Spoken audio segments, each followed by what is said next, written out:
Okay, folks, it is Friday, May 17th, 2019. Coming up on Roland Martin Unfiltered, Vice President Joe Biden taking heat about the 1994 crime bill while he is trying to justify it. Senator Kamala Harris says it contributed to mass incarceration. Wait until you hear me play for what he had to say about it. But is he correct? Also, families' inability to pay for school lunches is becoming an increasing problem. We'll talk about Philando Castile's mother, who did something about it in Minneapolis. A New York Police Department supervisor, actually a commander, called the death of Eric Garner, who was killed during an arrest for selling loose cigarettes, not a big deal, according to testimony at the departmental trial of the officer who killed Eric Garner. D.C. Mayor Muriel Bowser is not feeling Donald Trump's plans for the 4th of July celebration.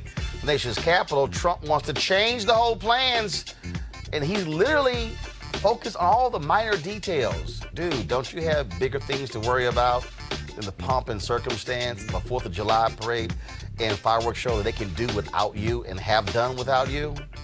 A middle school teacher in Minnesota is on leave for using the N-word with her students. Not a wise way to teach. Plus, an Orange County, California mom lets her daughter's bullies know, when you come for my daughter, you come for me. We might as well call that segment hashtag Team Whip That Ass. All that plus picking up trash while black and the author of a children's book, Hair Love. And today I give the commencement speech to the students at, of course, Bowie State University in Bowie, Maryland. We'll show you some of that as well. Folks, it is time to bring the funk on Roland Martin Unfiltered. Let's go. He's got it. Whatever the miss, he's on it. Whatever it is, he's got the scoop, the fact, the find. And when it breaks, he's right on time and it's rolling. Best believe he's knowing. Putting it down from sports to news to politics. With entertainment just for kicks, he's rolling. Yeah, it's Uncle Roro, y'all. Yeah, it's Roland Martin. Yeah, rolling with Roland now. He's funk, he's fresh, he's real, the best. You know he's Roland Martin now.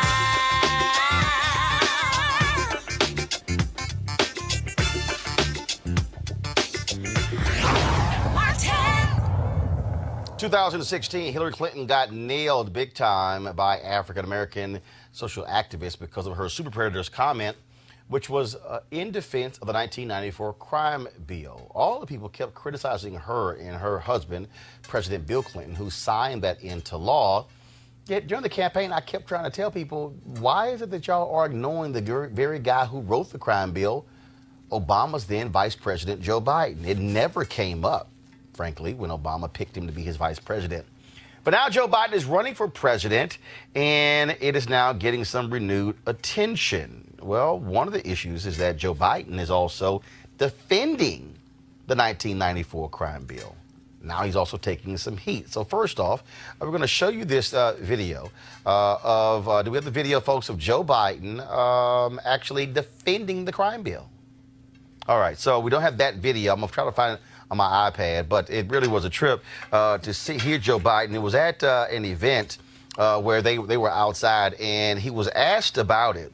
Now, it's interesting because previously Joe Biden talked about it having an impact with regards to the crime bill.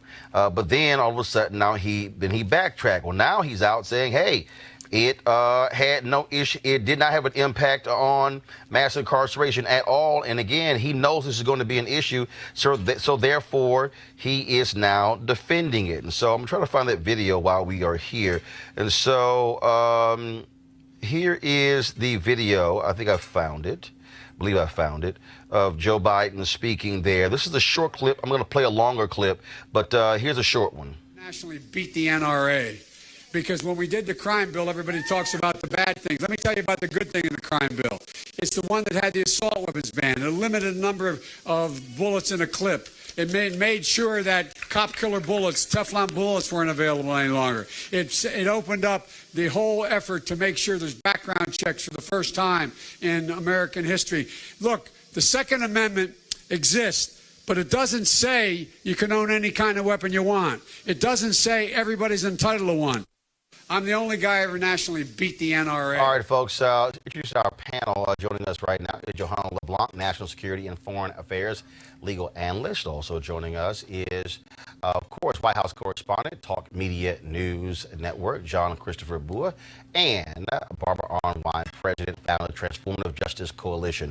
I'm going to find this longer clip here, Barbara, in just a second, but I want to start with you because on this issue, again, you have Joe Biden who's talking about the crime bill, knowing full well it is going to be an issue. And the problem for him is that many people obviously have talked about it. In fact, I found the longer clip, so here we go. This is the 2-minute and 8-second clip, and that was so this is what Joe Biden, again, he was confronted on this very issue and was asked about it took place 3 days ago.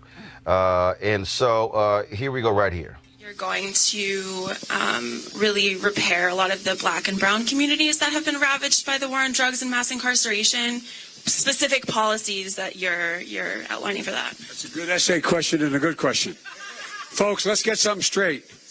92 out of every 100 prisoners behind the bars are in a state prison, not a federal prison. This idea that the crime bill generated mass incarceration, it did not generate mass incarceration. The only bill, that bill had $30 billion. $10 billion went to making sure there was that it was for prevention.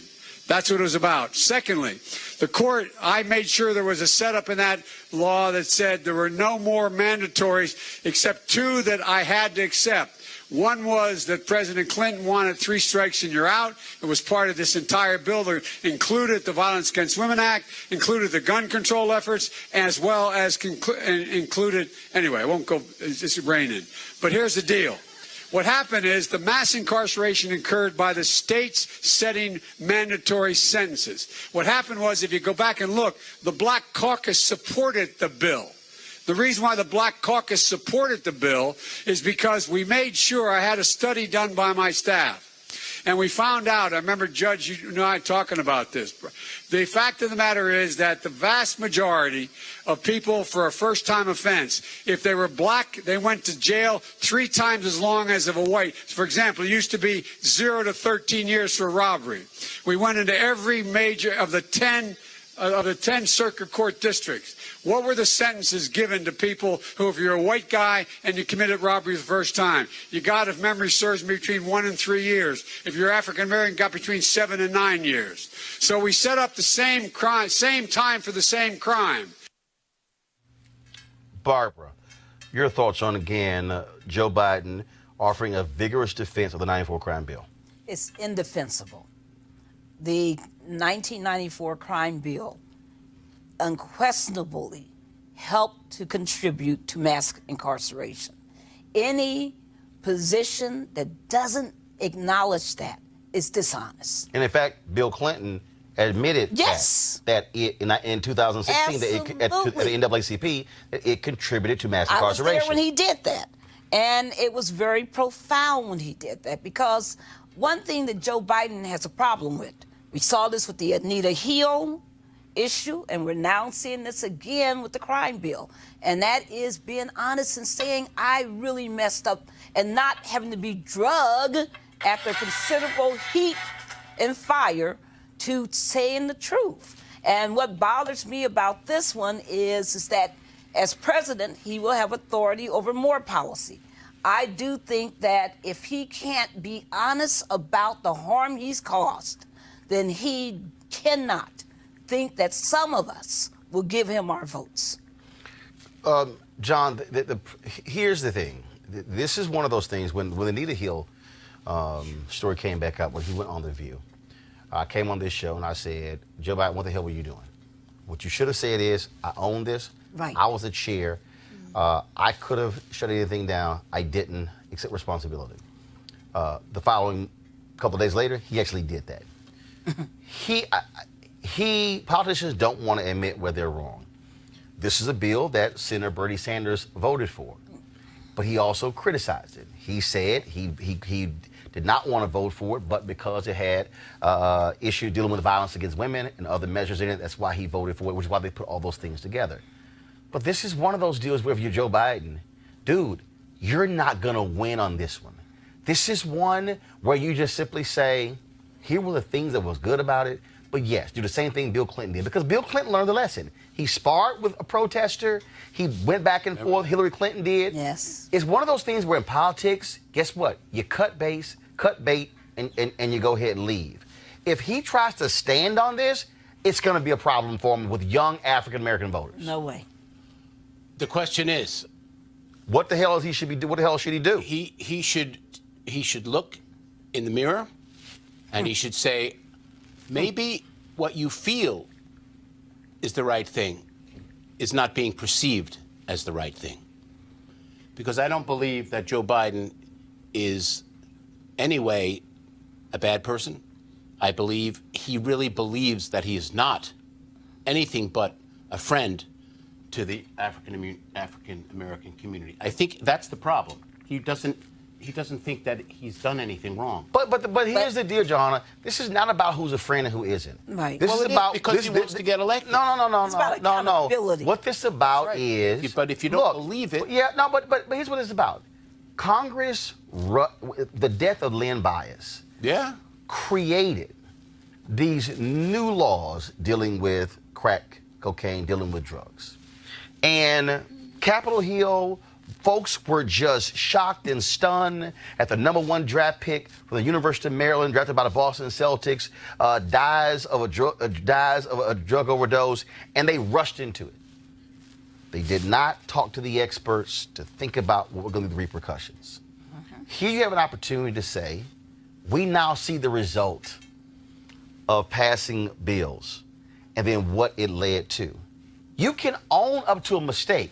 But if you keep trying to defend it, all you're going to do is piss folks off. Yeah, really, Martin, I couldn't agree with you and my co-panelist anymore on this subject. I think that studies and history tells us that this bill actually did increase incarceration rate for African Americans, in particular black men. And I think that, what Mr. Biden needs to do is essentially just to own up to it and say, you know what, I made a mistake. And as my co-panelist indicated, this is someone who is going to be in charge of foreign policies. If you cannot own up to your mistake, and we get it, people evolve, right? And it's not necessarily an issue, I think, it's not an issue where Mr. Biden intentionally supported or introduced legislation that would have a disproportionate impact on the black community. I think that there is a part of him perhaps wanting to help, and in the implementation of the policy, it ended up being detrimental to the black community. So own it. Say, you know what? This policy has broken up families. It has truly damaged the black community. I'm sorry. What do we have to do moving forward? And be open to accept policy proposals from experts in the community, such as yourself. Why Joe Biden fails on this, first of all, he is correct in the video that most of the prisoners in America are on the state level. Absolutely. And the crime bill was specific to federal. But here's where he makes the mistake, John. The crime bill provided economic incentives for states to change their sentencing guidelines. States look to the federal government to take a lead. Bill Clinton, Joe Biden said in the video, insisted on 3 strikes. Well, when the federal level said 3 strikes, the states then went, cool, 3 strikes. And again, the proof is in the pudding.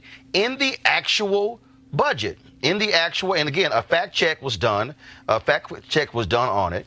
And the reality is that the crime bill offered grants for new prisons to states that impose truth in sentencing policies, which impose mandatory minimums. The mass incarceration, it exploded as a result of the mandatory minimums. And that's what Joe Biden has to own up to. Well, Joe, own up to it. Because there's a lot of people in this country think that you are the only one out there who can defeat this president, Donald Trump.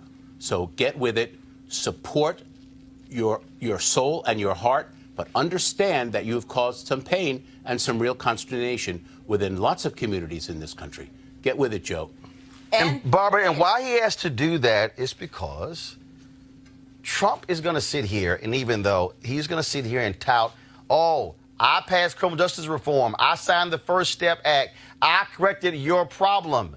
And that's what Biden has to recognize.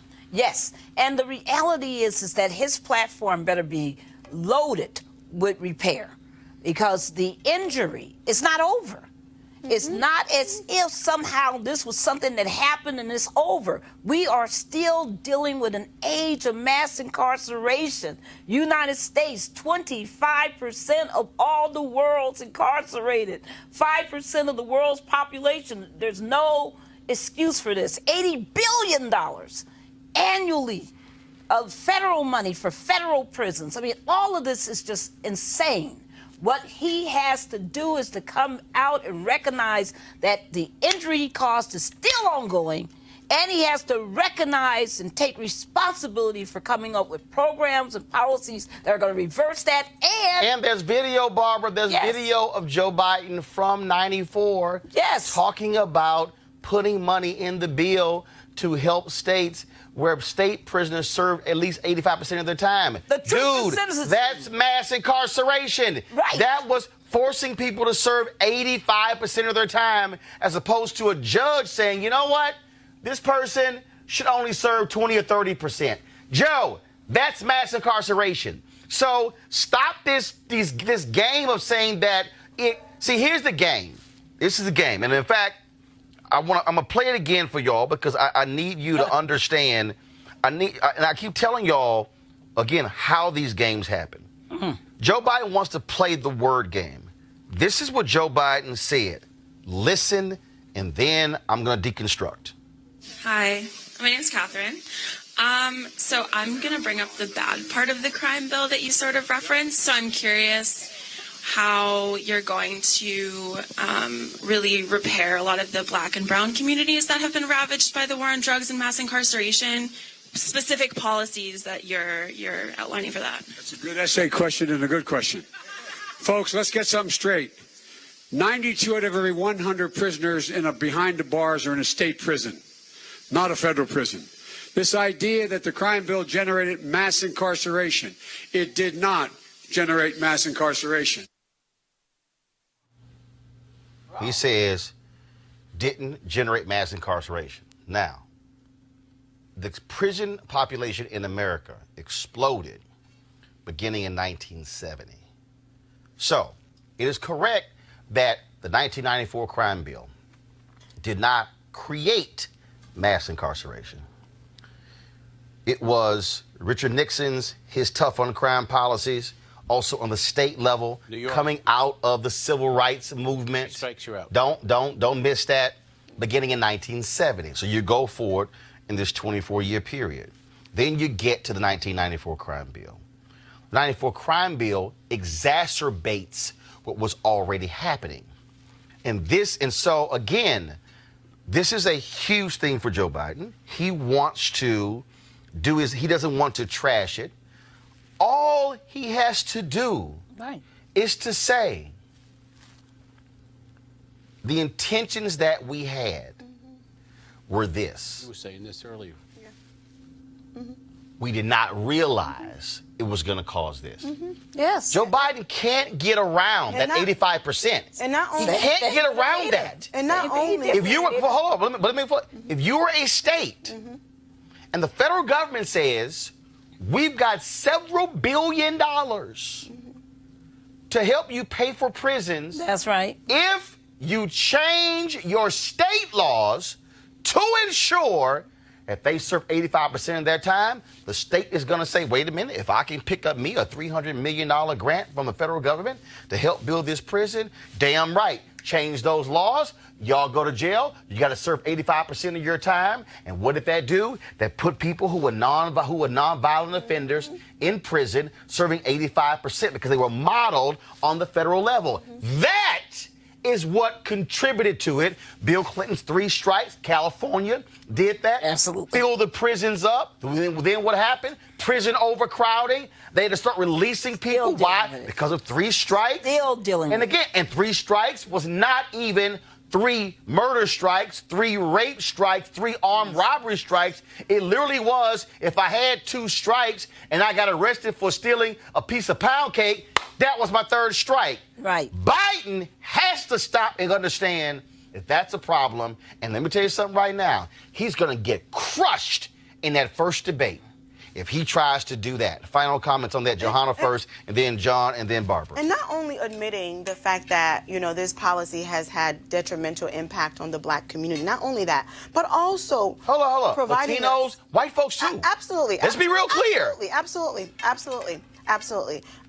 But not only that, but also, proposing a comprehensive legislation to address some of the wrongs that have been done in the past as it relates to incarceration. Absolutely. You have to think about it. Families have been broken apart, right? You have children being raised by single parents because of Biden's policy, right? So I need to know what policies does Biden have in place to ensure that the issue of mass incarceration in America is properly addressed. John? I like that. I think it's a good question. And Mr. Former Vice President, hear that, because people are upset, rightfully so. And if you are the next president and you have a Congress that will support this kind of legislation, now is the time.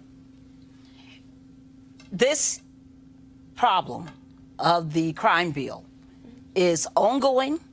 Vera Institute just released last week a report on the growing mass incarceration of black women, and the total increase in the last number of years. Our communities have been destroyed by this bill. Nothing less than a full I apologize. I take responsibility, and I'm going to do everything in my power to repair it. Nothing short of that is acceptable. Again, he's going to, if he does it, I doubt it, but if he does that again in front of a group of black folks, what's going to happen is he's going to get this. And I'm telling you, when they had that first debate in June, if Joe Biden comes up with that defense, he's going to get jumped on by every single person on that stage, especially Cory Booker, especially Kamala Harris, especially Elizabeth Warren. You know so, Joe, I'm just saying, you might be called Straight Shooter Joe. I wouldn't use that line because, hell, my niece would destroy you on that one. And I guarantee the other candidates will as well. Folks, we'll talk about what is sick in this nation, is that how you can have Donald Trump and others tout this being the richest nation in the world and all of our vast resources, how we have the most powerful military in the world. So how in the hell do we have 75% of U.S. school districts reporting student meal debt? In Rhode Island, students who hadn't paid for lunches, they got cold meals until a company stepped in and actually paid for it. In New Hampshire, a lunchroom employee, y'all, was fired. Ridiculous. For allowing a student to take food and to pay the school back the next day. In Minnesota, one high school attempted to prevent students from attending the graduation ceremony if they had lunch debt. And Philando Castile's mother paid off the school lunch debt for students at Cooper New High School in New Hope, Minnesota. The money was donated last month on behalf of the Philando Castile Relief Foundation. It was around $8,000 or so. What is crazy, John, is we literally are talking about penalizing kids because of school lunch debt? I am an adjunct professor here in Washington, have been for 11 years. I have students who have to work 3 jobs to pay off their meal plan. Right. These are not the elitist kids. These are hardworking kids. What I find abhorrent and really, really disgusting, and the root of all of this dumbing down of America, because the stupider you are, the more you will actually vote for Donald Trump, is that our Secretary of Education, Betsy DeVos, brother of Eric Prince, and we all know what he's all about, never even had an education degree, and she has never taught a class of students in her life. This is a disgrace. This is where we're headed as a country, to shame students. I mean, many kids, as we all know, we travel around, we go all over the place, Roland. Sometimes it's the only meal that these young kids get, is this meal that they're getting in school. How the hell, Johanna, literally, we're not gonna let you graduate because of school lunch debt. It's disgrace. And then in Rhode Island, oh, the hell with that. Here's some cold food.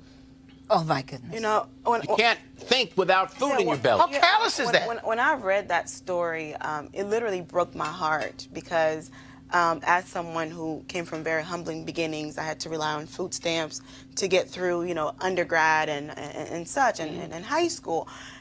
And so I understand what it's like to not have money to eat, right? And when you cannot eat, when you don't have a proper meal, you can't focus, you can't think, right? You can't succeed in the classroom. And the fact that America is so rich, right? We have all the resources. This is not an issue about the country not having enough resources to feed these children. It's about people just don't care about poor people anymore in this country. Where's the humanity, right? I mean, these kids, we have the resources to ensure every child in America has a hot meal before class starts, right? And we're not doing that, and it's heartbreaking. Well, it puts the lie to this. It really puts the lie to this whole mythology that we got this great economy, when in reality, hunger has gone up in this country.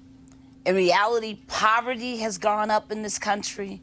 In reality, the jobs, the quote unemployment, the jobs people are working aren't paying enough.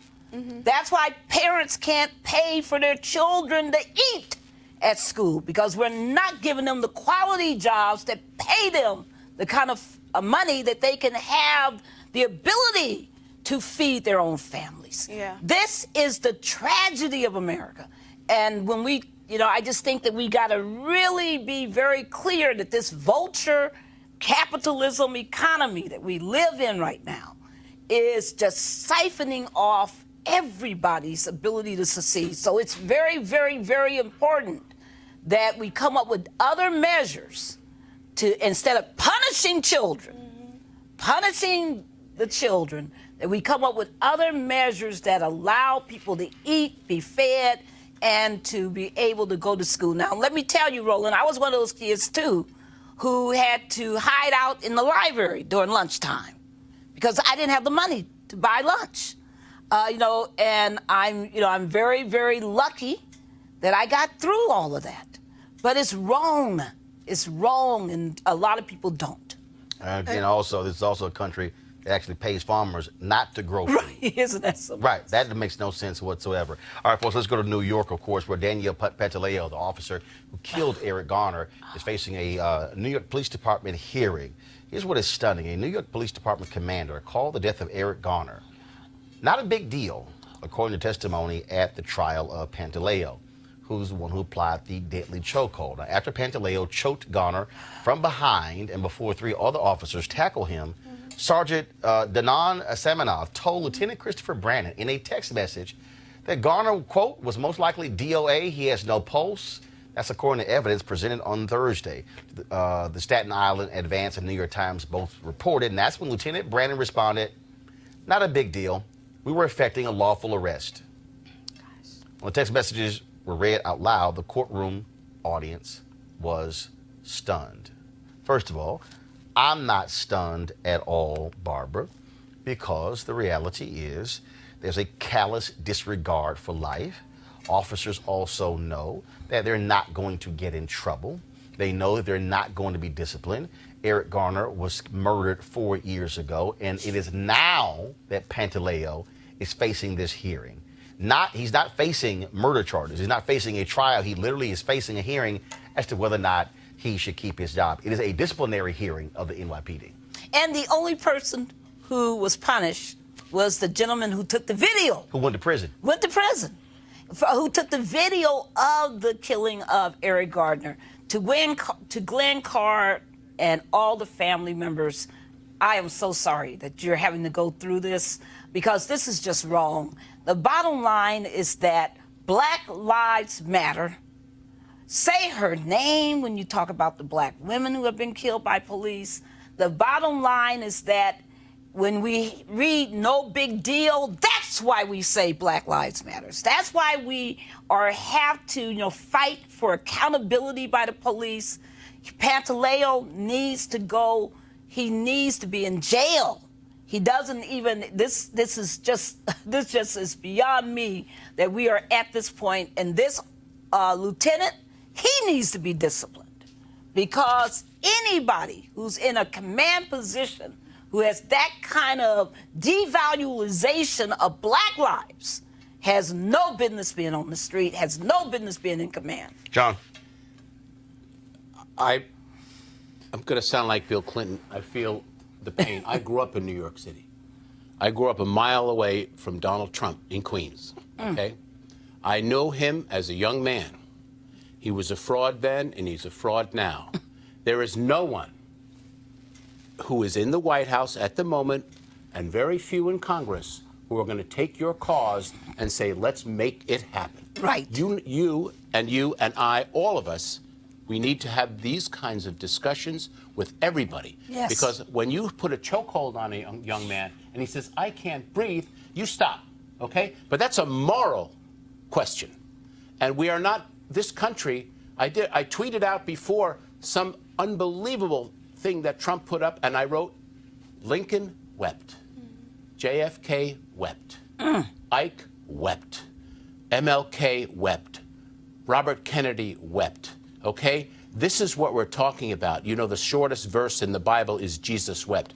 This is what we need to talk about, because we have to pull together as a country and make sure that we get rid of the tyrant and make sure that Putin, I'm sorry, is literally running the show. But it goes beyond. It goes beyond Trump and Putin. What this really goes to on a very. We have no country, Mark. No. What this goes to on a small level, Johanna, is very simple. Yep. You have to change the contracts of police unions, because here's the problem. Yes. The problem is the contracts, which and what they do is they literally hold a gun to the head of legislators in San Antonio. San Antonio wanted to put in additional measures to protect citizens. The union said, oh, okay, fine. You want that? Well, then you must add pay increases in every single year. They said, wait. What the hell I got to do with pay increase? They literally were saying, oh, we will only agree to that if you add pay increases. In cities all across the country, they fight in collective bargaining. They fight the inclusion in the union contracts to be able to deal with guys like this. I have said for the longest, if you're a police officer and you turn your body camera off, automatic firing. Right. If you turn your dash cam video, if you turn the audio off, automatic firing. If you lie on a police report, automatic firing. They don't want that, because what they know is a police officer can lie, can make it up, and they will get protected by the department, protected by district attorneys, and protected by judges. And I think the issue is obviously lack of accountability, right? And also another greater issue outside of the gentleman who died is that, when you have people in leadership with that kind of mindset, it translates into policies, right, that will have a direct impact. There's nothing wrong on individuals, right? So we have to be mindful of, how we pick our mayors, because the mayor oversees the police department and appoints the police chief. So all of these things. Well, and a strong mayor form of government, a city manager form of government, city manager appoints it. But go ahead. Okay, all of it is interconnected, right? Yeah. So we have to take control. We have to hold these folks accountable for their actions, because the comment that this officer made, no big deal. It's not the first. Right. I mean, it's maybe they say worse than that. Well, first of all, we saw what happened in Baltimore with Freddie Gray, where to this day you still it's sort of as Freddie just killed himself, but we know about the rough rides in the vans as well. Yeah, it's not the first nor the last, unfortunately. But you also, what you have here is you have also Bill de Blasio, who did not lead as well. Okay, 4 years. How does it take 4 years for a disciplinary hearing? 4 years? Are you serious? I mean, what we had to go find witnesses. We had to go talk to some people. But again, that's the dragging out, and hopefully people also forget about it. And this officer should be fired for making this comment. Well, period. yeah, but This we person has know to that's be not. period. Well, first of all, And the guy wasn't fired for choking somebody to death. Right, he needs to be But fired. then definitely was a comment. Folks, let's talk about again. I do get sick and tired talking about him. But every 4th of July, there's this huge fireworks display here in the nation's capital. And of course, Donald Trump wants to make it all about him. He literally is ordering the moving of the fireworks show from the National Mall and to a barge or an area near where he wants to speak. He wants to speak in front of the Lincoln Memorial. Okay, so he wants to change it. And in fact, the newspapers are reporting that he is so engaged in the minutia of this. Now, y'all, look, this has been going on for years, okay? This thing is so etched in stone. They know exactly where it's going to be. They know the routes. They know where people are going to sit, the traffic route, all those different things. But now Trump wants to completely upend this entire deal because he wants to make this about a spectacle about him. Why? Because we went to the day of Bastille. What happened there? Bastille Day. He saw, oh my God, all of this pageantry, and I want one of these. So he came back in here and ordered, we're going to have a grand military parade. He literally wants, speaking of Putin, he wants what Putin does, what Russia has always done, what North Korea does. He wants the big military display. He wants to see tanks rolling down the streets. He wants to see the missile launchers rolling down. He wants to see thousands of troops. Well, when of course they showed him the cost, how much money it was going to cost, and he nixed that.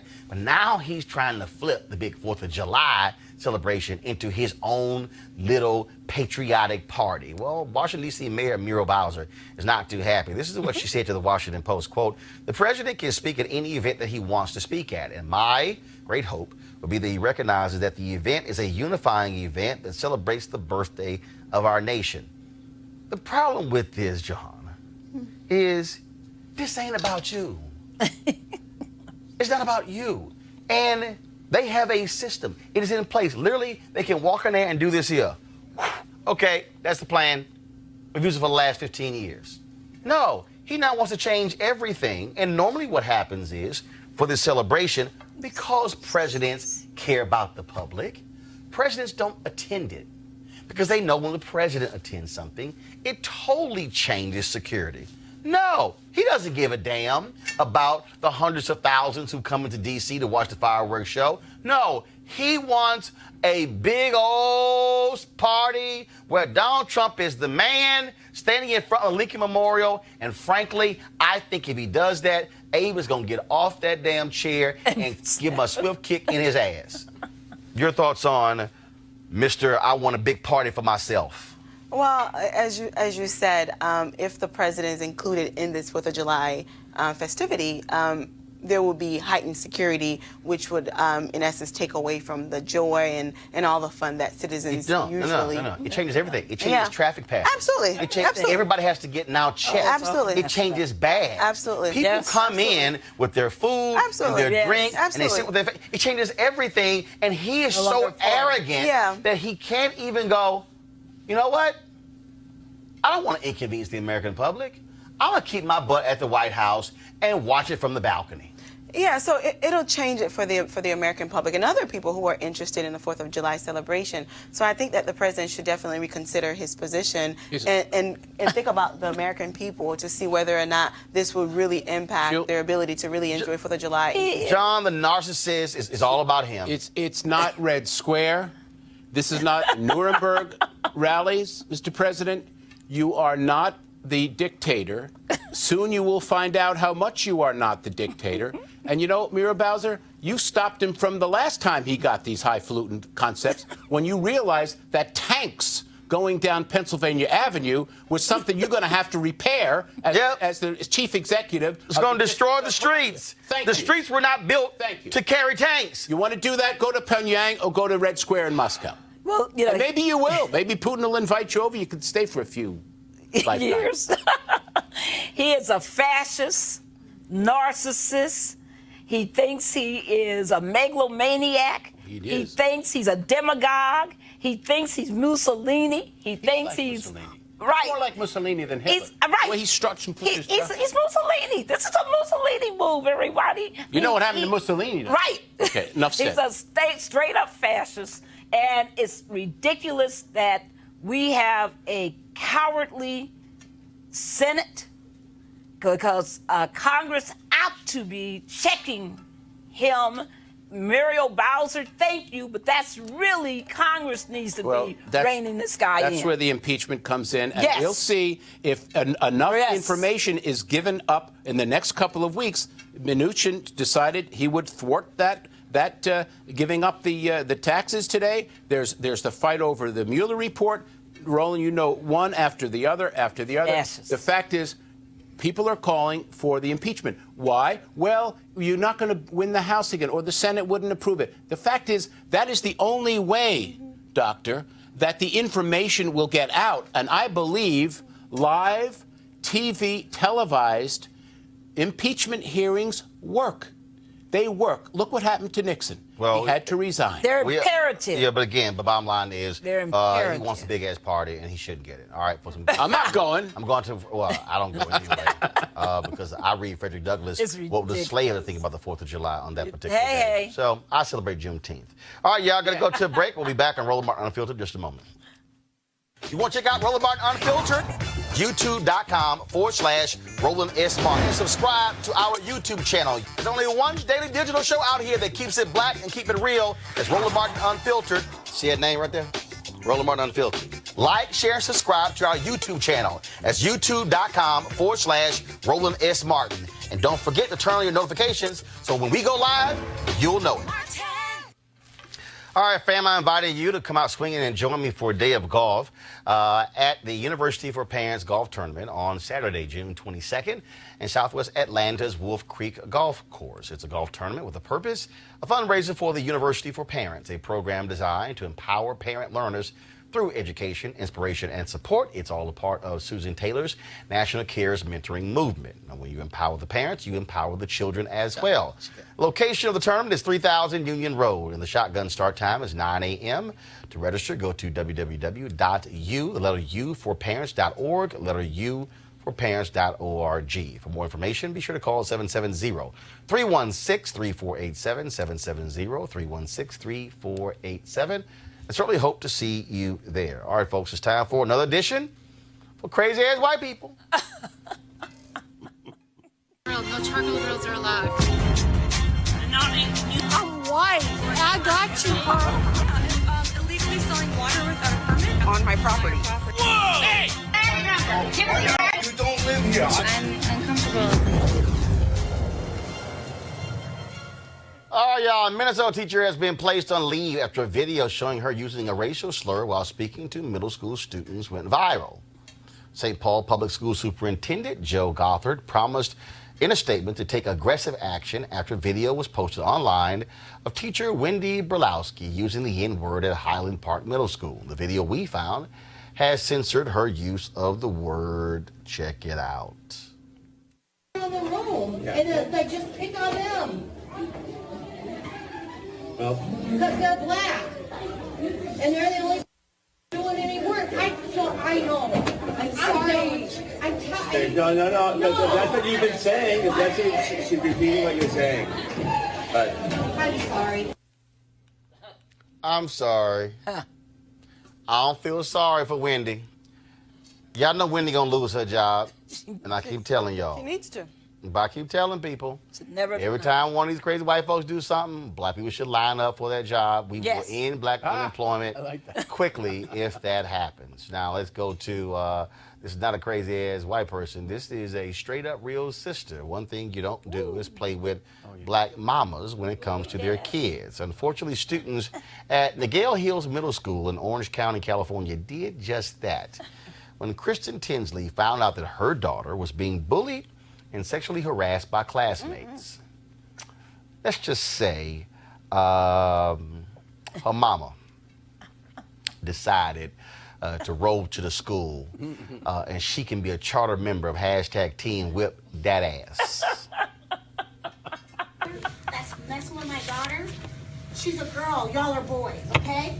if y'all bully my daughter, if you look at her the wrong way, if you breathe the wrong way, send your mom to me. Sisters, aunts, anybody over 18, I'll fuck them all up. Do you understand me? Leave my daughter alone, and I'm not going to say it again. But if I have to go to every class, I'll do that. And I'm letting you know right now, any mom, any sister can catch these hands, okay? That's Period. how pissed I am. Y'all gonna leave her alone. I mean, no messages online, don't post nothing about her. None of that. None of that. Y'all don't know me. Y'all think y'all bullies? I'm the big bully, okay? Let that be known and understand that. Leave my daughter alone, and I mean it. And if I have to come up here again, it's gonna be problems. She's a girl, she can't handle y'all. If y'all are boys. If y'all was girls, I'd tell her to meet you after school and handle it outside like a real one. But since you guys are boys and she can't do anything, tell your moms, tell your sisters, tell your aunties, cousins, whoever. As long as we're over 18, we can handle it any day. You understand that? You don't pick them up. Ass whippings. Ass whippings for free. For free. You ain't even gotta pay for it. For free. Do y'all understand me? Leave this girl alone. She's taken care of. You won't play that, okay? And I'm not gonna call out no names, but you're gonna leave her alone, and I mean it. Ass whippings for free. That's a new hashtag. Hey, Barbara, look, I understand. This reminds me of a few years ago. I was on Dr. Phil's show. Remember the brother down, he was in Florida, where his daughter kept picking on his daughter. And it was a special needs daughter. So my man got on the school bus, and he was like, yo, Stop it. mess with my daughter again.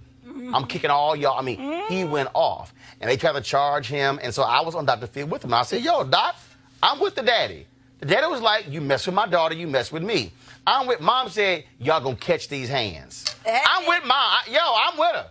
It's called BMWA, Black Mama Whipping Ass. You don't mess with a black mama. You don't mess with their children. You don't do this mess. The bottom line is she put it on the line. She did not threaten the kids now. Yeah. She was very clear. And what I love is her essential... No, she threatened the kids. But her essential analysis is that this mess starts at the house. Because she said, send the 18-year and over folks to me. Send your aunts, your moms. Send them, because she knows that's where it starts.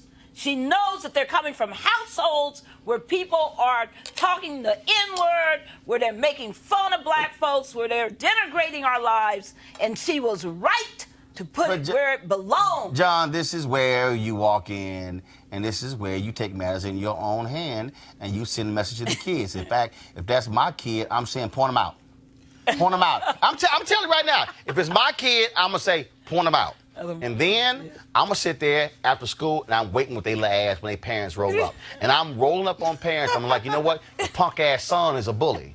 That's what I'm doing. Let me tell you something. My mother did the same. My mother did the same thing. I did, too. When I got bullied as a little kid.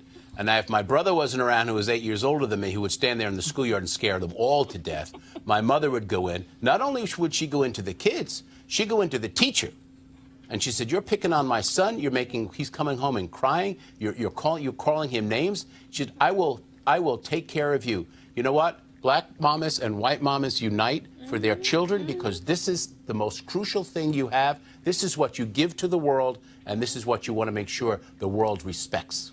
And but racial harassing. Yeah, I applaud this mother for taking the approach that she took. Of course it was. Because as we know, bullying leads to low self-esteem and sometimes even death, right? Yeah, yeah. The kids out there who actually committed suicide. Exactly. Absolutely. Bullying is a real issue that impacts children all across this nation, all across the world every day. Suicide. So yes, absolutely. So I applaud the mother for taking this approach, even though I probably would have done it a bit different because I'm looking at it from a legal perspective. Right. You know? Why? You a lawyer? I'm looking from a legal perspective. Why? You a lawyer? Yeah. So, yeah. Why? Well, you have to look at the legal aspect of What's it. the legal aspect? Wait. What's the legal aspect? The fact that she's threatening folks, you're not supposed to threaten anyone, right? It's illegal. Arrest me. Right. Look, the reason I get it. Look, I'm telling you, when I was in middle school, there was some kids who were on the bus and they were sitting there horsing around, and then one of the young women, so a guy, he grabbed her shirt, and then her breast got exposed. And so it was a dude who was dark skinned named Roland. So they were like, Roland did. I'm like, yo, I wasn't even sitting here back there with y'all crazy fools. So these cats wanted to fight me and my brother. So my dad came to the middle school and he got on. So he came to the middle school, got on the bus, Sat there. did the same thing she said. He said, let me tell all y'all something right now. Not a single one of y'all gonna touch either one of my sons. Yeah, I just hope that. And so then one of the dudes on the bus pulls a knife out. My dad was like, give me that goddamn knife. And said, I was saying, you gonna pull a knife on me? He said, geez, I'm telling all y'all right now, one of y'all touch one of my sons, y'all dealing with me. We have no issues for the rest of junior high school and no issues in high school. Yeah. Because the deal is, look, you had we've had the young kid, the young boy, 10 years old in Houston, who committed suicide because of bullying. Absolutely, The young yeah. girl. It's a You serious literally issue. have kids who are Yeah. killing themselves. No, there's no doubt and the about fact that. The mama also said, and don't y'all say Jack online. Yeah. Oh, I love that. Yeah. Because there are a lot. Yes. Because a lot of Yes. the difference between All day long. old school and today Yeah. is that bullying may have stopped when you left school. Yeah. Yeah. Now they are bullying them on social media as well. Yes. So All your it is. classmates get that same message. Yeah, absolutely. Yeah. Johanna, go ahead. It is my hope that the mother does not have to resort to violence in an effort to ensure that her child is safe from bullying. I hope that the kids get the message and the person who's actually abusing her child at school gets the message in this behavior. Oh, no, they got the message. They got the message. Y'all don't want these hands. Right, by any Well, let's hope you don't have to means put Hey, hands necessary. anyway. hey, guess what? Let's hope I that- advise y'all get y'all kids in check. Hashtag team whip that ass. All y'all, a white police officer in Colorado has been placed on leave after detaining a black man for picking up trash in front of his home. Actually, but no. He was initially placed on leave. Now he is quitting the force. Y'all remember this video? Go ahead and play the video. This took place a couple months ago. The encounter began when the officer was patrolling a residential area that is considered private property and asked the man if he belonged there. Well, the man was cooperative and even gave the officer his school ID. He asked the man to sit down and put down his weapon, which was a trash clamp. Well, guess what? That officer, he is now saying, you know what? I'm good. It's time for me to go. That's called, I'm going to get fired, so let me go ahead and bounce anyway. And so that's what we have there. So, yeah, again, another job opening. Another job opening. Another job opening. But here's the problem. Don't be surprised if he's able to get a job in a neighboring city, which is also part of the problem. All right, folks, you probably heard about the children's book, Hair Love, that tells the story of a black father learning to do his daughter's hair. Now, you really need to get this book for your kids. It's a pretty funny book. Author Matthew Cherry, who's also former NFL player, who's turned movie director and author, he sat down with me, along with illustrator Vashti Harrison, to talk about the book. Check out our conversation. All right, folks, we're joined by, of course, Matthew Cherry, Vashti Harrison. First of all, Vashti, really? Black people know Vashti McKenzie, Bishop Vashti McKenzie. You know, all these Vashtis we know. my mom is Trinidadian, and in Trinidad they say Got it. See, Yeah. they say Vashti. exactly. They say Vashti. Now, when they hopped across that pond, it was like you come to America like Vashti. Exactly. And black people draw it out. Vashti. So when y'all on the road, how often do you hear Vashti? I hear lots of different things, but Vashti is pretty common. Yeah. I probably call there 3 different versions myself. So how did this book originate? You know, I had this idea to do a animated short film, of a dad trying to figure out how to do his daughter's hair for the first time, and the hair ends up having a mind of its own. Which is real life. Which is real life. I remember seeing all these viral videos of dads, just like playing with their daughters, like playing with them or doing their hair. And, it was kind of like a double-edged sword because obviously it was really great that these videos were going viral. But also I was like, probably a reason why this is happening is because people aren't used to seeing it. Right. I think there are a lot of misconceptions and stereotypes that we're not involved in our kids' lives, let alone doing like these small, menial domestic tasks with our kids. And, I just thought it'd be a great opportunity to kind of show that we are in our kids' lives and try to, break some of these negative images that we have of ourselves. And then you got involved. How? Yeah. Yeah, that's right. So he launched the Kickstarter campaign and reached out to me to create some kind of art so that people would have an idea of what the movie was. And you had previously done children's books? Yeah, exactly. So I write and illustrate children's books, and I also do illustrations here and there for visual development work. And so that's what he was looking for. And I think it was during the process of the Kickstarter campaign that people had suggested and he had the idea that we should produce it as a picture book. Now, I'm not technically involved in the movie, but when the book got picked up by Coquila Books, they reached out to me to ask me if I would consider illustrating the book. So it didn't have to be me, but it worked out that it was. So you did a crowd fund. Yeah. And how much did you raise? We raised roughly almost 300,000. It was like 283. And were you shocked by that? Yeah, yeah. It was crazy, man. It was like the craziest thing I've ever been a part of. Now, the Kickstarter was for the whole project. The short film. Yeah, The short film. Yeah, Got it. well, one of the gifts that we offered was for a picture book. We just didn't know how we were going to figure it out. And then 3 or 4 days into the campaign, Namrata, who is our kind of the editor, and she's like the head of the Coquila Books, she reached out and was like, look, I'm a big fan of this. You know, we're about to start this new division, and I just think it would be really awesome if we could help make the book with you guys. And it was just like that, we had a book deal. Why do you think it resonated the way it did? You know, I think it was a lot of things. You know, I think timing is really important. You know, I think at that time, you know, Into the Spider-Verse hadn't come out, and so, you know, there weren't a lot of images of black fathers and daughters or, you know, African-American characters in general, and really any animated feature films. You know, they had Princess and the Frog and the Rihanna movie Home, but at the time, that was really it. You know, maybe a couple of side characters. So, you know, my thing was just if we could do something that centers on a black family, but actually have the hair be the thing that's magical and has a mind of its own, you know, we could kind of center it on that. And, you know, since then, obviously Into the Spider-Verse has come out and all these great projects that center us. So, you know, it's really great to see. And I think the more people that see stuff like this, and especially kids, get to see themselves represented, the better. Vashti, it is interesting when you talk about black hair, how for non-black people, it's like this thing. I mean, my godmother talked about being in China, and folks just wanted just to touch her hair, and then you can ask any number of black women this whole deal. Oh my goodness, can I touch your hair? Like, no, you just can't touch my hair.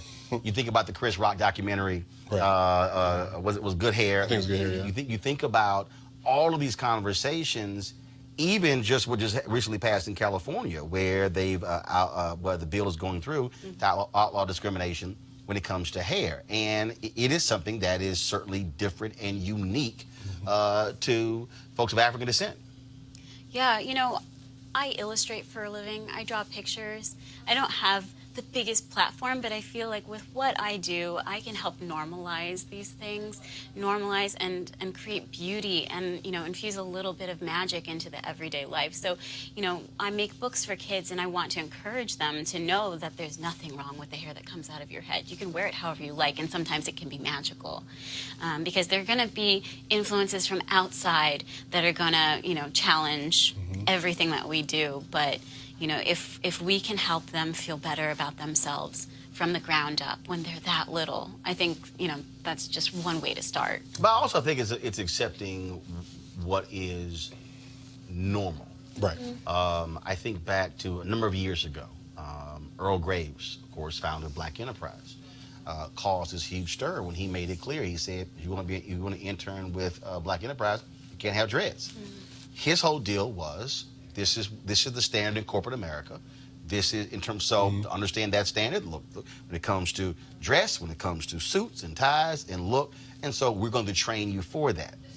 We think about NBA. It was really Allen Iverson in the corner to sort of change that. You had, of course, the brothers in the ABA with the big, huge afros, Dr. J. But again, it became this whole thing. Well, no. In order for us to, in essence, assimilate, we have to change. I think for African Americans, we can go down that road where change your hair, change your dress, change your tone, change your walk, your talk, all those things. Cam Newton going to the Good Carolina Panthers, an owner saying, don't have a tattoo. Right. And so I think when you talk about normalizing it, it's saying, okay, that is normal. I got my wife and I raised 6 nieces. Hell, I've seen this constantly. Right. Matter of fact, I was with my nieces a month ago.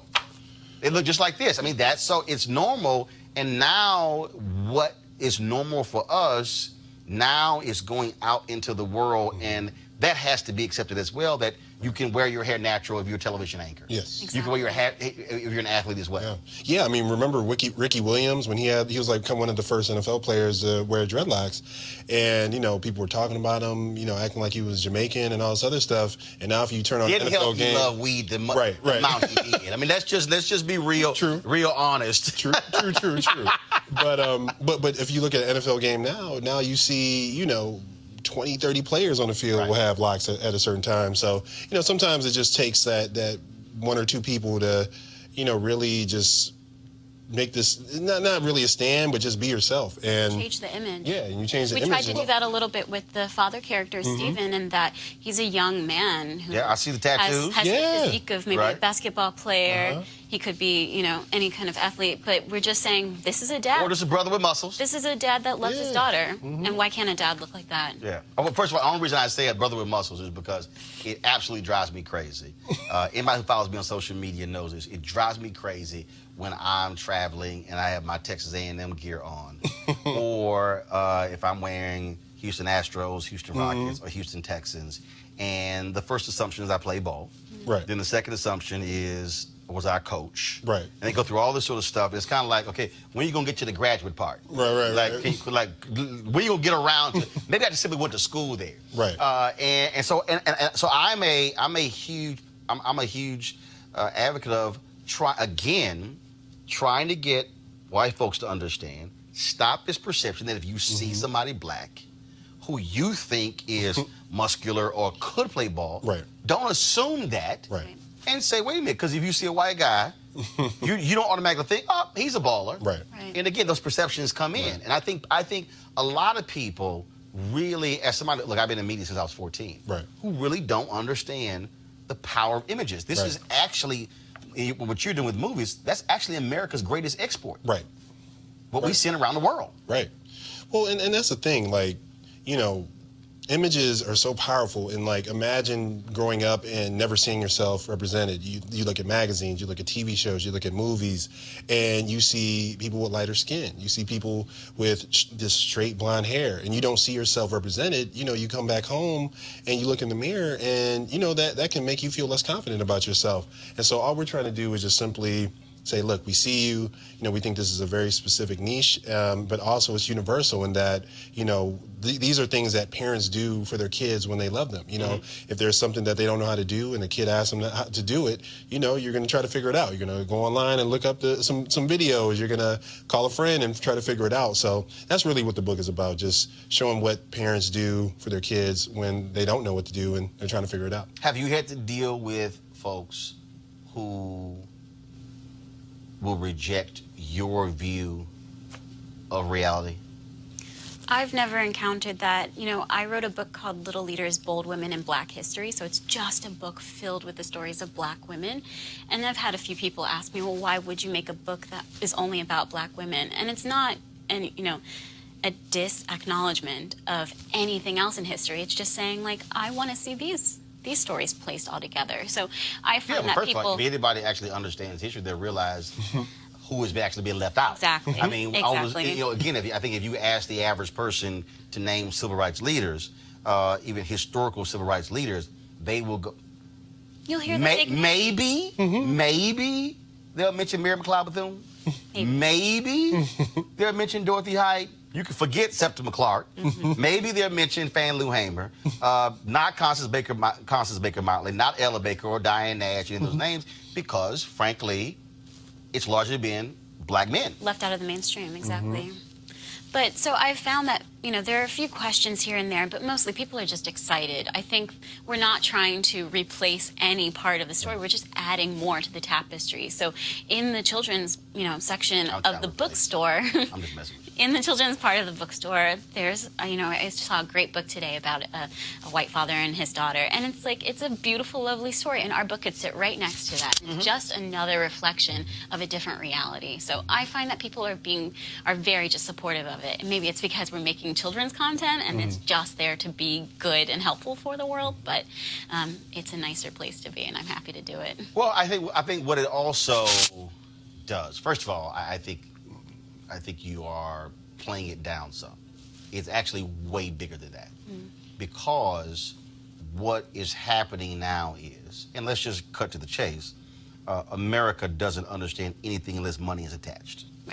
And we were in a meeting with the National Association of Black Journalists. We were in a meeting with ABC News, and we meet with all these different networks about their senior leadership team, and we were meeting with them talking about the black executives or lack thereof. And at one point, I said, "Well, this is the company that made Black Panther, that made more than $1 billion." And folks sort of looked at me in the room, and I said it for a reason. Because America responds to money. Right.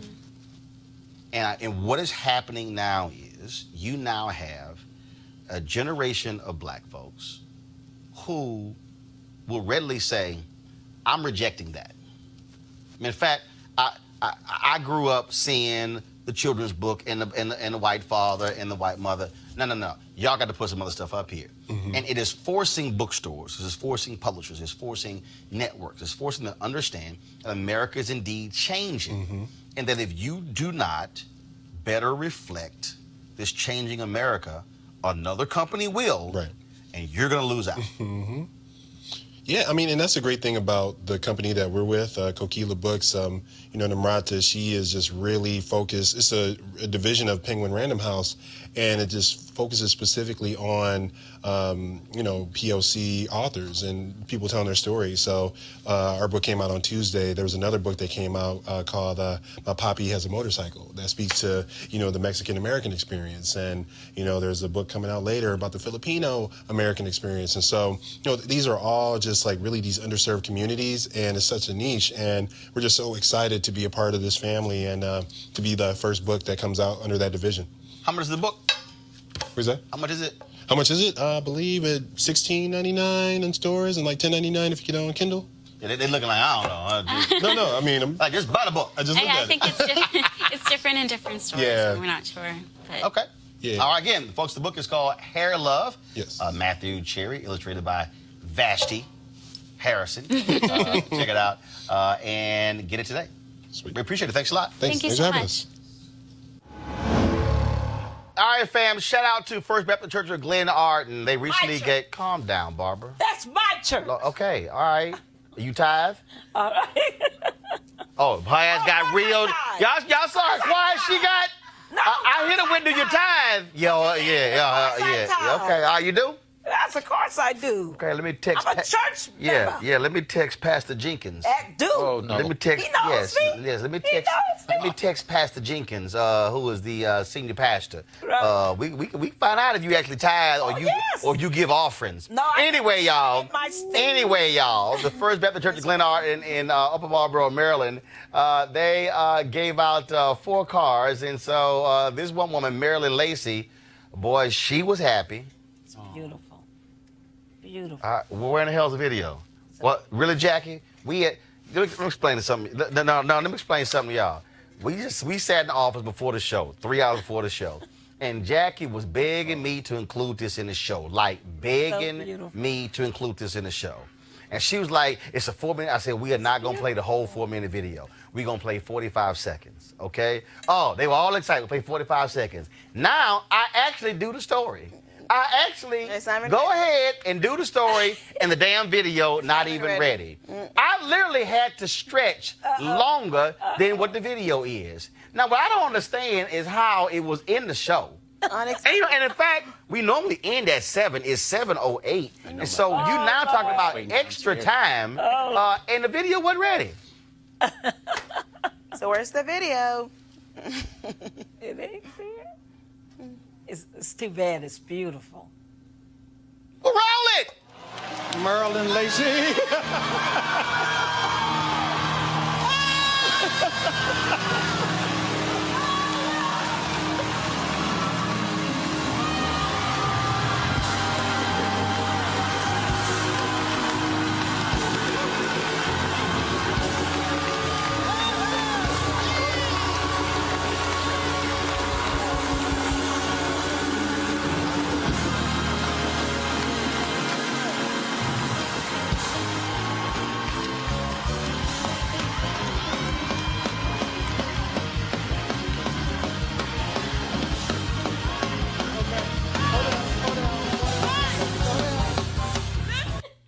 I think Maryland ran track in college because the original video was 4 minutes. Y'all, you can run a mile in 4 minutes. It's the Holy and Spirit. so, huh? We do The it Holy First Spirit. Baptist. Yeah, that's how you.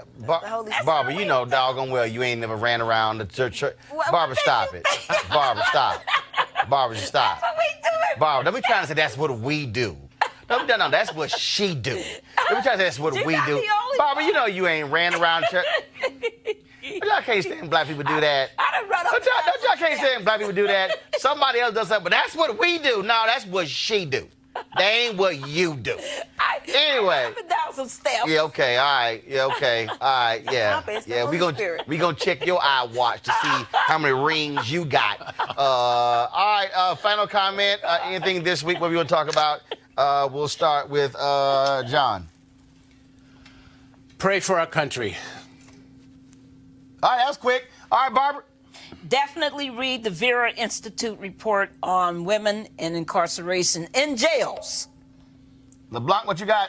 The fact of the matter is, our nation is being faced with some challenges, economic, politically, and socially. So we have to rally ourselves and get educated on the various issues and act accordingly. Don't make decisions based on ignorance. Make decisions based on what you've learned and get the facts straight. So. All right, folks. Well, we appreciate that. Thank you very much for joining me. Don't forget to support Roland Martin Unfiltered by going to RolandMartinUnfiltered.com, join our Bring the Funk fan club, and we're gonna roll our credits. But also, don't forget that if you don't see your name, let us know. So beginning on because we're emailing everybody the promo code where you have a discount. And so on Monday, actually next week, I'll tell you about some products we're gonna have on sale where you can utilize your discount to actually get that. And also after this, so again, join the fan club. Only way you get the discount if you become a member of the fan club. You can use Cash App, PayPal, or even Square. Now, after this show, we're going to end this live stream. I'm going to actually play for you my commencement speech earlier to the graduates of Bowie State. And so trust me, you're going to enjoy that. Y'all know I don't do regular commencement speeches. I'm an irregular commencement speaker. And so this was the 17th commencement I've given, 15 of those at HBCUs. And so I definitely think you're going to enjoy it. The graduates definitely enjoyed it. Many of them told me that when I shook their hands, they crossed the stage with getting their degrees. And so we're going to stream that for you right after. Shout out to Dr. Bro, of course, who is she brought commencement back to the campus for the last 6 years. It was held on the campus of University of Maryland. The alumni, they really wanted to have graduation back on their campus. So for the first time this year in 6 years, graduation at Bowie State was held on the Bowie State campus. Of course, it's the oldest HBCU in the state of Maryland. So, all right, folks, I got to go. I will see you guys Monday from Palm Desert, California, site of Anthony Anderson's third annual Celebrity Golf Classic. And so we'll have sights and sounds from there as well. So you be sure to have a great weekend. Holla!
You want to support Roland Martin Unfiltered? Be sure to join our Bring the Funk fan club. Every dollar that you give to us supports our daily digital show. There's only one daily digital show out here that keeps it black and keep it real as Roland Martin Unfiltered. Support the Roland Martin Unfiltered daily digital show by going to RolandMartinUnfiltered.com. Our goal is to get 20,000 of our fans contributing $50 each for the whole year. You can make this possible. RolandMartinUnfiltered.com.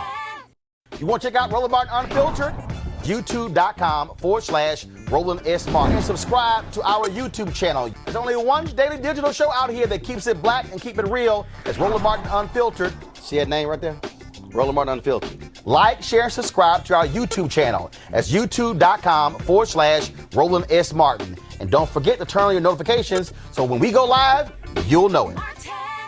Hey fam, want to check out Roland Martin Unfiltered? The blackest show on all of digital, cable, and broadcast. Check out our audio podcast.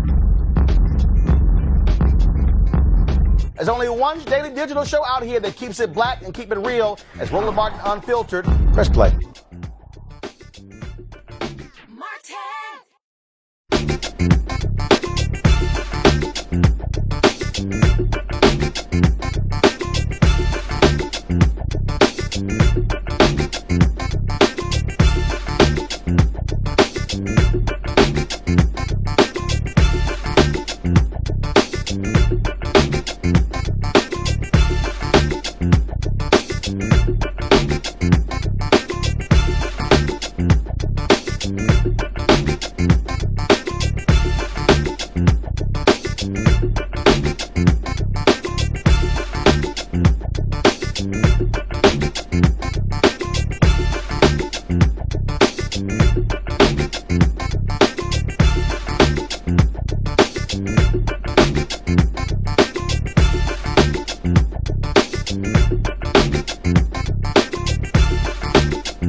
It is now my honor, my privilege to introduce the keynote speaker, our commencement speaker for today, Mr. Roland Martin.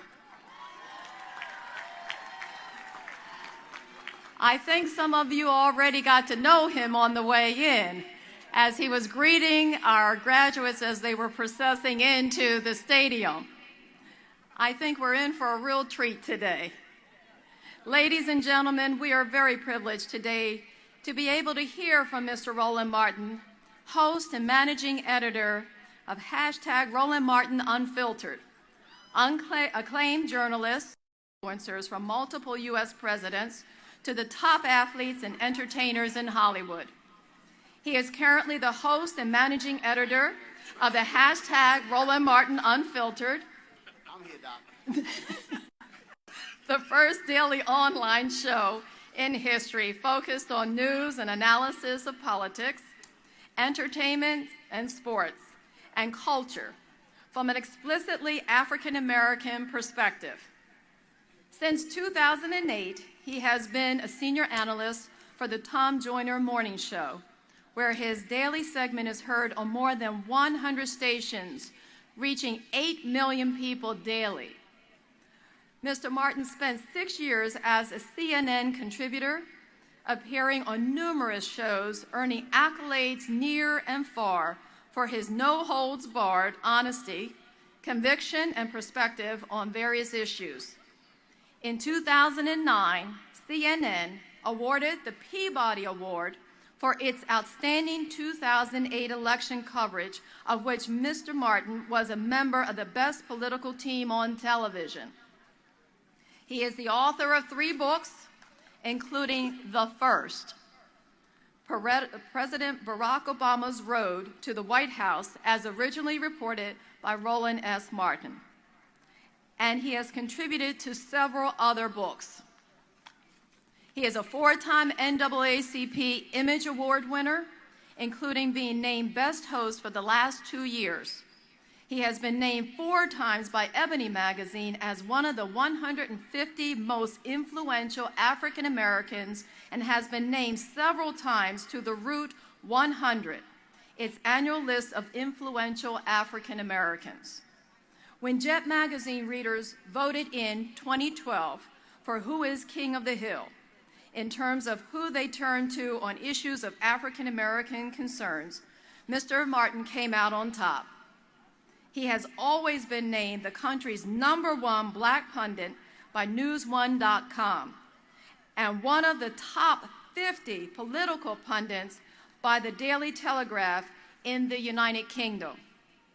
In his career, Mr. Martin has been showered with more than 30 awards for journalistic excellence, including being named the Journalist of the Year 2013 by the National Association of Black Journalists, NABJ, for his extensive focus on voter suppression and other issues of concern to African Americans during the 2012 elections. He was also awarded the NABJ President's Award for his work in multimedia platforms and was inducted into the Texas A&M University Journalism Hall of Honor. Martin is a life member of NABJ and Alpha Phi Alpha Fraternity, Inc. Oh, 6! I paused for a minute for a reason. He is a proud graduate of Texas A&M, where he earned a Bachelor's of Science degree in journalism. He has been awarded honorary degree from Florida Memorial University, University of Maryland University College, Lemoyne Owen College, Lane College, and South Carolina State University. Please join me in welcoming Mr. Roland Martin.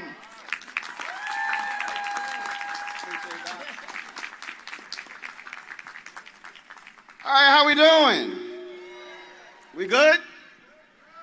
All right, glad to see y'all here, especially all y'all late people. Especially some of the graduates. Two sisters walking up. I'm like, y'all can't walk behind us. She said, can we skip? No, you're late. You got to wait. It is good to see all of you here. It's glad to be here. Glad to be back on this campus. Doc, thank you so very much for inviting me. It's always great. This is the 17th commencement I've done, 15th at an HBCU, and it's always a pleasure to do so. But this is not a funeral. I'm trying to understand. Look, folks being quiet, taking it easy. I appreciate all this sort of stuff. The band over there falling asleep. I had to wake a couple of them up. So I know y'all don't have a full band, but I didn't come to HBCU to hear some symphonic music. So before I speak, I need y'all to play something to wake this crowd up. Because this is a damn graduation. This is a celebration. This is not a funeral. It's not a wake. This ain't the repast. So I need y'all at least 90 seconds. Come on, because y'all over there asleep.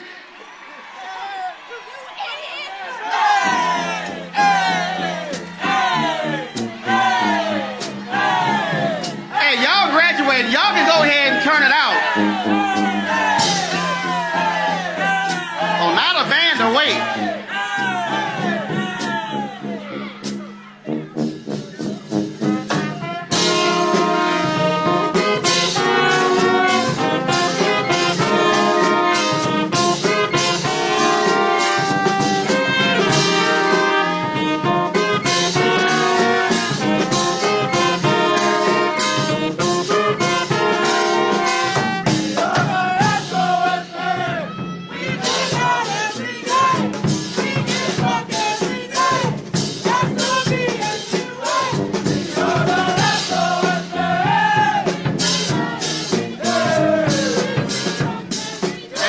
Special guests, y'all can stand up too, class of 69. I mean, y'all can get up now. I see y'all, come on. It's y'all graduation too. Hey, faculty, I need y'all to get the hell up too. Y'all too calm.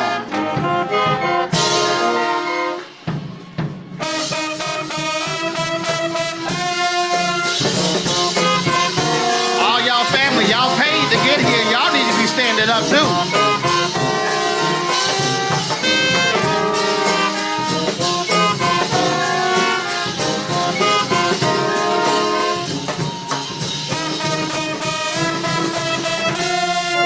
All right. Now it's time to start a black graduation. Because if y'all continued, I was gonna take my phone to the doggone DJ and like, you gotta put on Before I Let Go or something. So now y'all got graduation back on campus. Again, I was in a symphonic band, that's cute, but that's fine. But next time I had a choir come out here and sing a doggone black gospel song, they let y'all off the hook only singing one verse and lift every voice and sing. Now brother can talk. But before I do this here, we are at a, let me pull this up. We are at a black school. Let me find this here. Is Aaliyah McCants here? She graduating, Aaliyah McCants. Aaliyah McCants, you graduating. Stand up, Aaliyah McCants. Is Aaliyah here? Aaliyah, is that her? She standing up? All right, Aaliyah. Your aunt, Taylor Thomas, said she had to work. She couldn't be here. So she sent me a text. She said, you graduate with a degree in social work with honors. Y'all know black people will ask for a shout out. So tell your aunt, she's like, my niece graduated. All right, fine, I'll shout your niece out. So anybody else got my cell phone, don't be texting me. That's the last shout out we're going to do for the rest of the day. Last one, the class 69, congratulations. My advice next time, don't have an Omega up here talking trash to me before I talk. Because I'm going to call that little youth group out. See, I told you I was going to talk about you. Again, glad to see all of you here.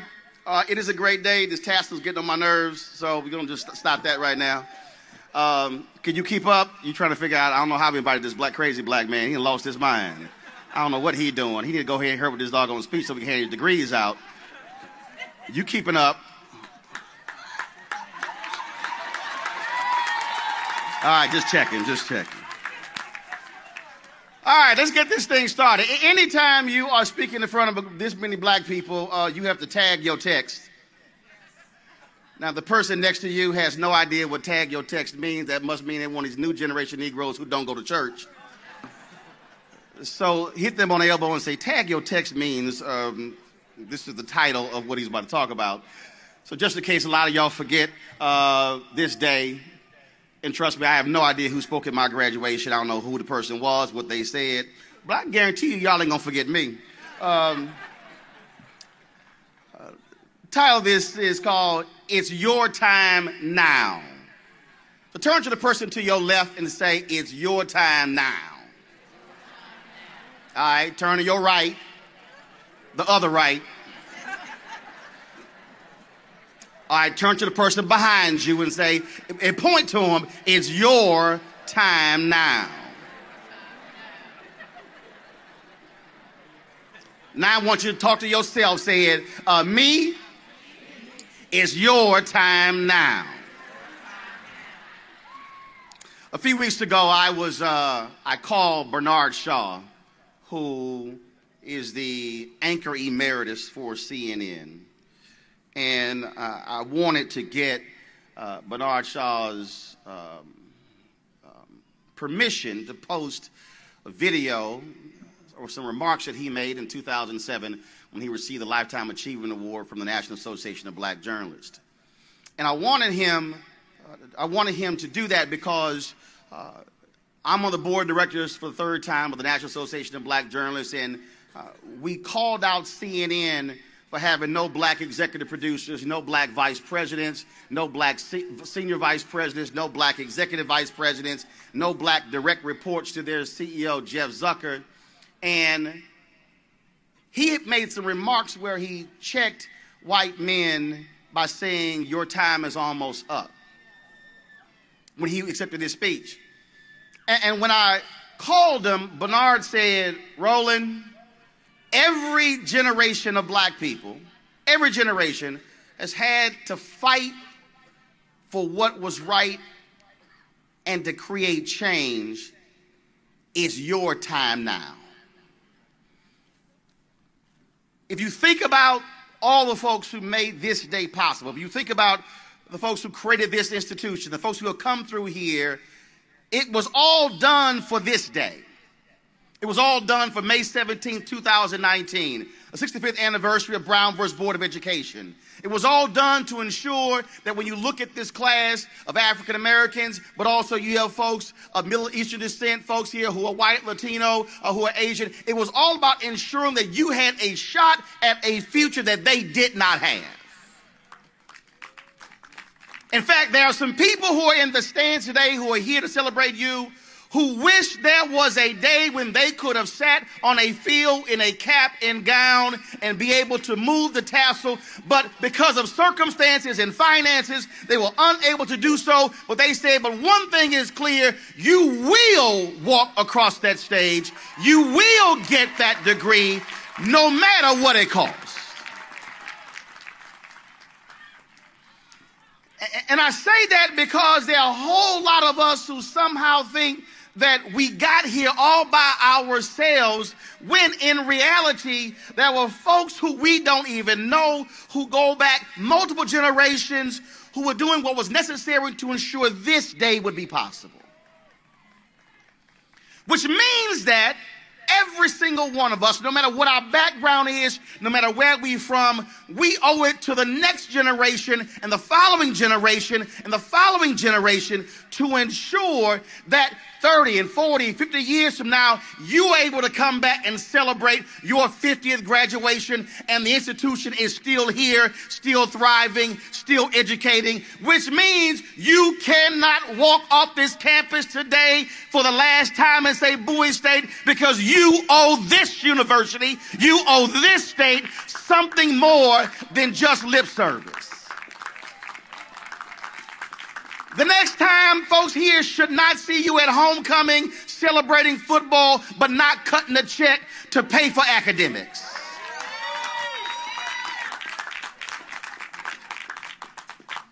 Because when we look at across this country, when we see HBCUs, the average giving of alumni is 5%. That is an abomination, because when you had freed slaves who put pennies and nickels together to ensure this day will come, I dare say this generation deserves to give them more than that. And it's our job to ensure that this institution remains strong, which also means I fully expect every single graduate of this class to tell Governor Larry Hogan and the state of Maryland that a $100 million settlement for what this state has done to HBCUs is grossly unacceptable.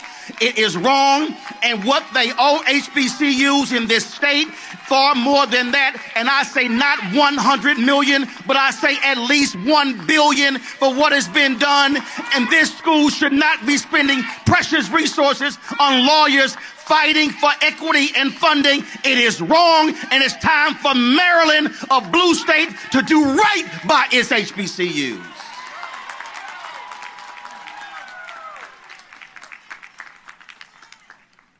See, it's your time now to step up and assume your rightful place in leadership. Because what you do today affects what happens 24 years from now when America becomes a nation that is majority people of color. And the reason you are seeing what is happening in this country now with all these crazy folks with their red hats is because they are afraid of the future. In fact, they don't want to see a class that looks like this, where you have folks who are black and who are white and who are Muslim and who are Latino and who are Asian coming together, because there is fear of people of color taking leadership.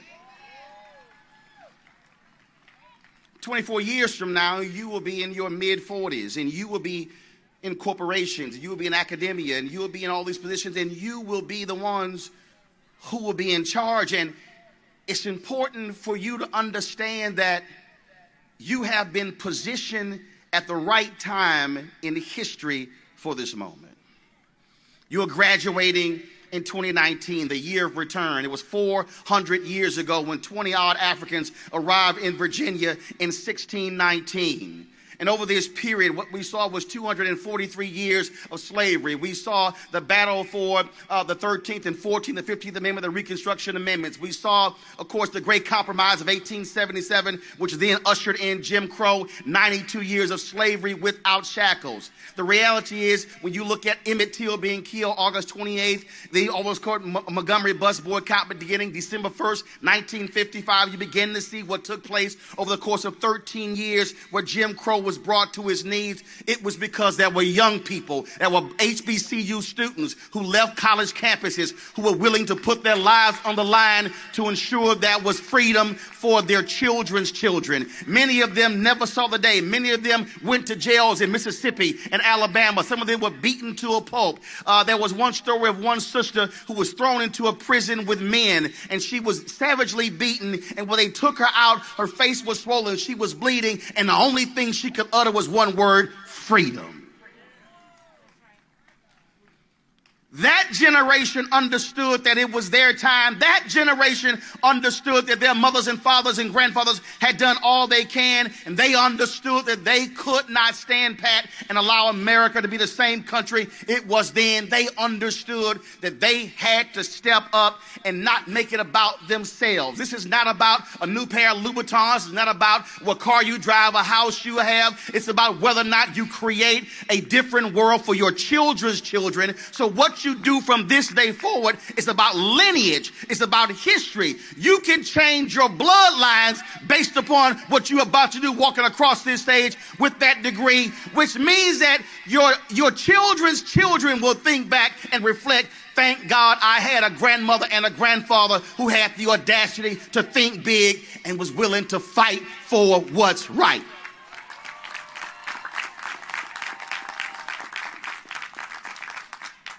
See, I know some of you are sitting here and you're saying, well, that's great, but I don't really think I'm going to deal with all of that.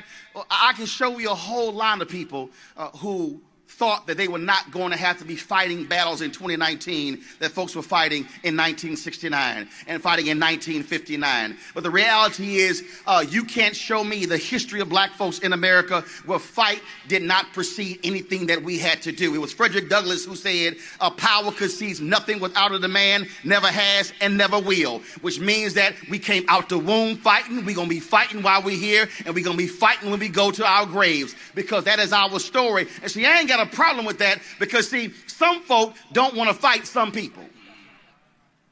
And see, you got to make a decision right now whether you're going to be one of those folks who will stand pat and allow others to fight the battles for you, or whether you're going to get in this game and say, no, it's now my time to fight this thing.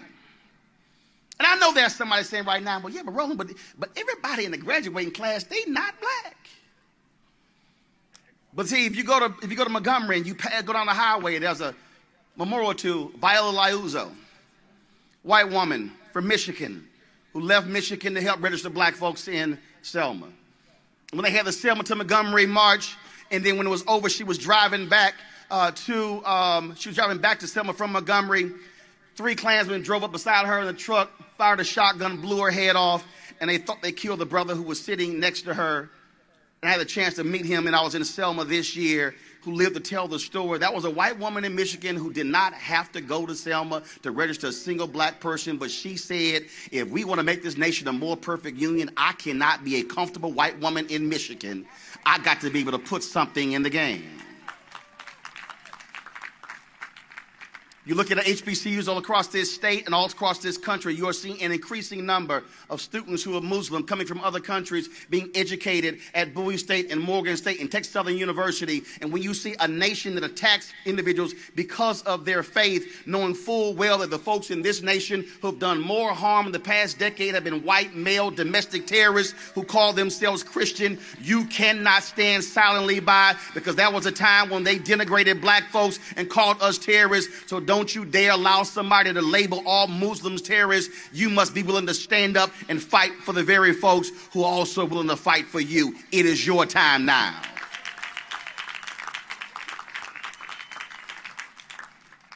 Even though it's 2019, even though we have the appearance of equality, even though you have a sister who is the president of your university, you cannot be silent, men, when black women and other women are getting paid far less than other men and white men. You cannot stand silent when we see injustice. We can't stand silent when we see men disrespecting women in the workplace. It is your time now to say we will break generational curses and not be like those who came before us.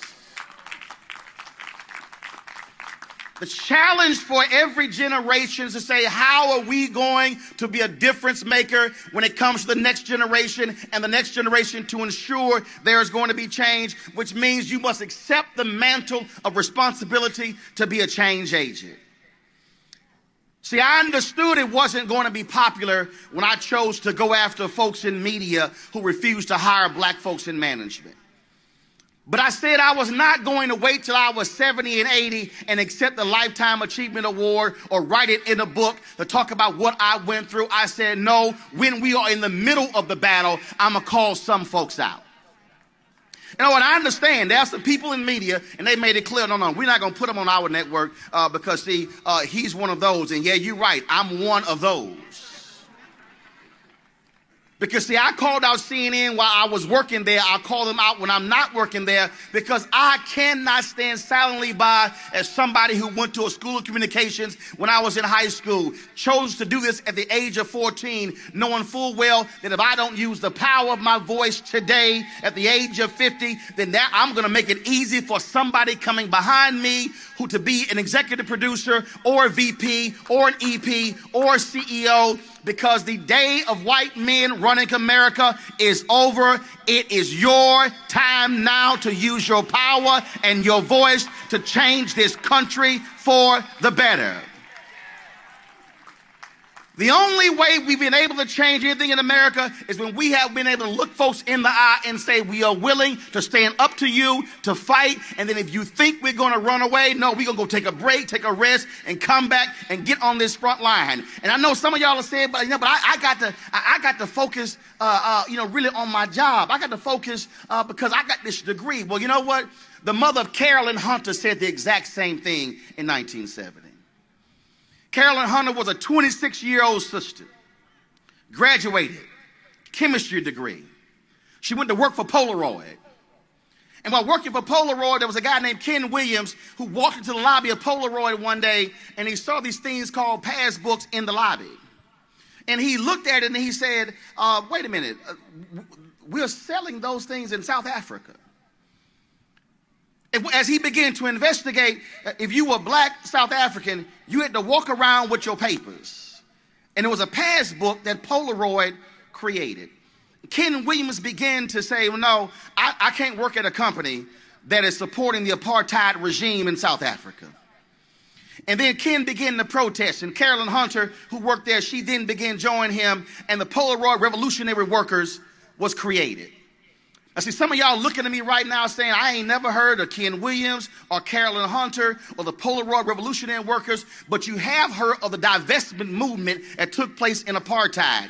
That did not start in the 1980s. It did not start on the campus of Harvard. It did not start with Fortune 500 companies. It started at Polaroid when two black folks said Polaroid should not be used selling these passbooks to the racist regime in South Africa, and they put it on the line. Were fired from Polaroid, were ostracized. The reason the Congressional Black Caucus stood up over the issue of apartheid because it was Ken Williams and Carolyn Hunter who met with them in D.C. When Nelson Mandela died, I interviewed Ron Dellums, the late Ron Dellums. He told me the story. They were not even aware of that. And the divestment of movement of apartheid started because Ken Williams and Carolyn Hunter chose to lead a revolution that took place over a period of 20 years. And that's how the divestment movement in South Africa took place. And that's how apartheid was brought to its knees, because a 26-year-old recent college graduate, her mama told her, baby, you just graduated, you got you a good job, you need to stay quiet and keep working. And she said, mama, I can't work at a company that's oppressing my people around the globe. And she put that thing on the line.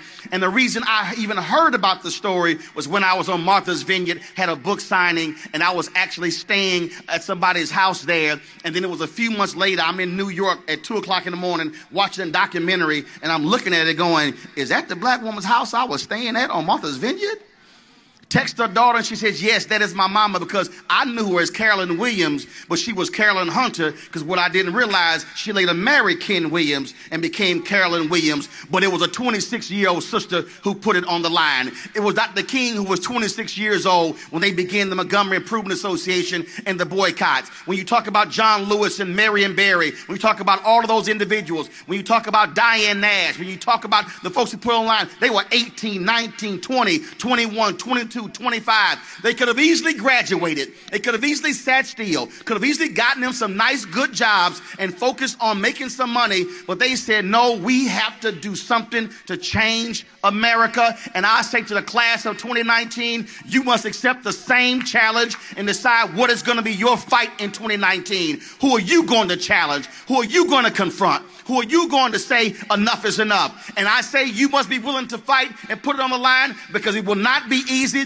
It will not be simple. It will not be something that folks will take lightly. You must look folks in the eye and say, do understand, I went to Bowie State. I struggled. I fought through. You are facing somebody who is used to fight, who is used to struggle. And if you think I'm going to give up, you got another thing coming. And if then they look at you and say, well, then we going to fight you harder. You say you can fight me as hard as you want to, but I'm not going away. I will not look down, because it's my time now. And like my frat brother, Vertner Woodson Tandy said, we will fight until hell freezes over, and then we will fight on the ice.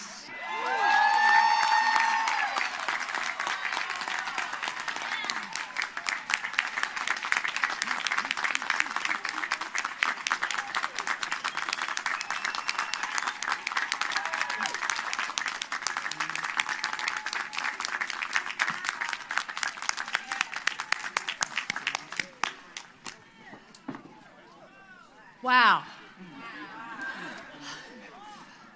That's amazing. And thank you, Mr. Martin, for that impactful, inspiring speech to our graduating class of 2019. Did you hear that? 2019. I know they heard you. And remember, we are the Bulldogs.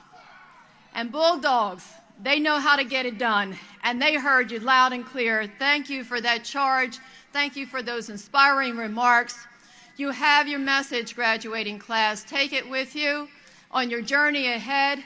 Remember this commencement speaker. I have no doubt you're going to remember this commencement speaker. Please give Mr. Martin another round of applause.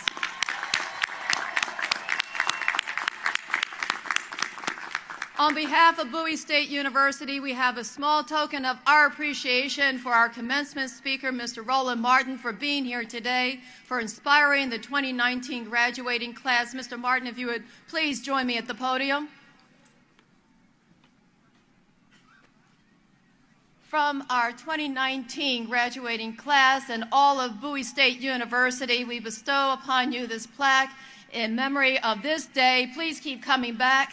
Welcome back to campus, and we look forward to seeing you a lot more. We want to see you out at homecomings, and whenever you so choose, you are always welcome at BSU. BSU? BSU! Appreciate it. Thank you.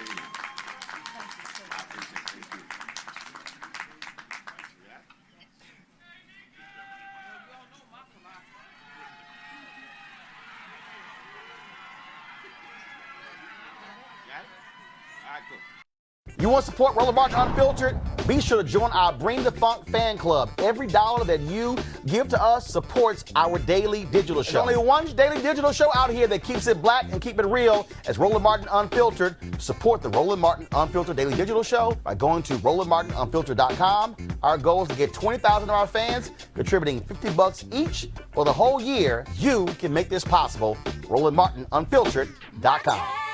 You want to check out Roland Martin Unfiltered? YouTube.com/Roland S. Martin. And subscribe to our YouTube channel. There's only one daily digital show out here that keeps it black and keep it real. It's Roland Martin Unfiltered. See that name right there? Roland Martin Unfiltered. Like, share, and subscribe to our YouTube channel. That's YouTube.com/Roland S. Martin. And don't forget to turn on your notifications so when we go live, you'll know it. Hey fam, want to check out Roland Martin Unfiltered? The blackest show on all of digital, cable, and broadcast. Check out our audio podcast. There's only one daily digital show out here that keeps it black and keep it real. It's Roland Martin Unfiltered. Press play.